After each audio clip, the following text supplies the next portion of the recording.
Magandang araw mga tropa. Mag-update lang si Papa B regarding sa mga project natin na previous natin nagawa na, finish at na-turnover. So meron kasi tayong tatlong turnover na project. Isa dito sa Taytay Rizal, Region 4A. Doon naman sa Cavite, Dasmariñas Cavite. Meron din tayo na turnover na, and then same yung previous natin, pinaka-latest natin na pa-accept, doon naman sa may Paco, Maynila, sa Honda Car Manila, second floor, may ginawa kami doon. Showroom din siya ng Gold Car. So, dito kasi, yung umpisa natin dito sa may Region 4A, kay Avila, Taytay, Rizal. So, may ginawa kami doon. Buong bahay yun. Hindi buong gano'n, no? 2-story, dalawang palapag. Lahat ng glass na requirements, provide namin o in order sa amin sa glass, maliban doon sa shower enclosure. Yung glass railing, doon sa hallway railing, tester railing, saka doon sa balcony railing. Almost lahat pinagawa sa amin. Same time yung mga window. Yung window kasi may ilang klase. Mayroon doon na fixed window doon sa second floor, and then meron din awning window, casement window, same time may jalousie window. Pinakang highlight doon yung jalousie window kasi mataas yung mataas yung height niya. So hinati namin sa apat yung jalousie, tapos powder coated black. So nagpa-powder coat pa kami. So yung jalousie kasi yung iba niya hindi nagpa-powder coat kasi mahirap yung powder coat. So far naman maganda yung kinalabasan. Same time yung fix niya, ando naman sa second floor, yung highlight to kasi hindi pa natambakan yung baba. So medyo yung working height niya parang third floor na. Tapos yung doon naman sa may hagdan, nakuha ko doon video na recall ko. Malaki naman awning. So dahil malaki yung awning, yung panel nasa almost 1 meter to 2 meters yung laki. O 1.5 ganun. So pag bukas mo, unti-unting bumababa kasi hindi kaya i-hold nung yung hinges niya. So naglagay pa kaming retaining hinges. Pag bukas mo, maglalak, tapos i-push mo din open, tapos baba. Yun.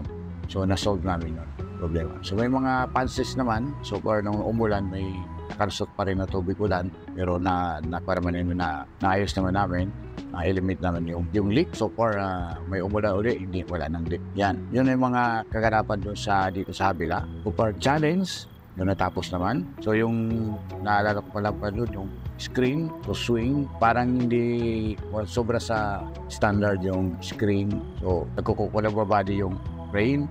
So kailangan namin ayusin. So kailangan balance yung paglagay ng screen, paghigpit. Kung hindi, naluwagan mo naman, loose naman yung screen. So far, na-correct naman. So yun yung mga ginawa namin doon sa Avila. So far, wala namang feedback na hindi maganda sa glass. Nakangiti naman yung mayan. Iyan yung kuha namin dito sa Taytay. Recall natin ang glass railing. Ay, meron pa palang pinto doon, swing door. So ang problema naman sa swing door, nahirapan kayo maghanap ng handle. Kasi yun, kadalasan sa project namin nagkakaproblema sa handle kasi iba-ibang client, iba-ibang taste ng handle. So kailangan pong mag-provide, mag-sample. Pag hindi na-provide yung sample, so hindi mo na magamit sa iba, kadalasan. So imbis na profit mo na, napunta pa doon sa handle. So malaki rin yung ratio. Pero so far, nakapa-approve kami. So tatagalan kami maghanap ng handle kung saan makakuha. May mga kita ko rin katropa doon sa kwan. Meron rin kami mga short ginawa noon, before and after, and then yung ongoing symbol namin, fabricate dito sa publication. Parang meron kami doon sa reel namin o sa short vlog namin. So pakitingnan nyo lang katropa, no?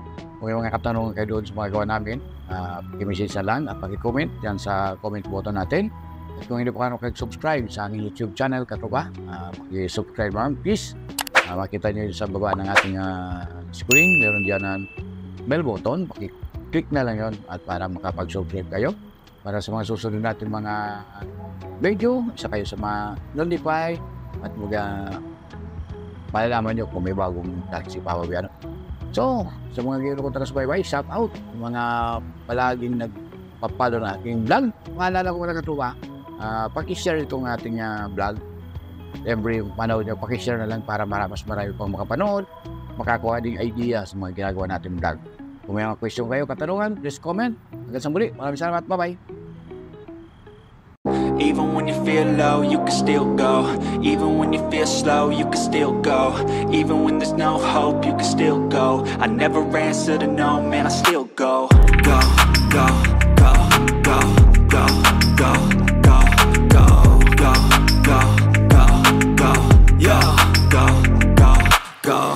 Hustle hard, hustle every single day.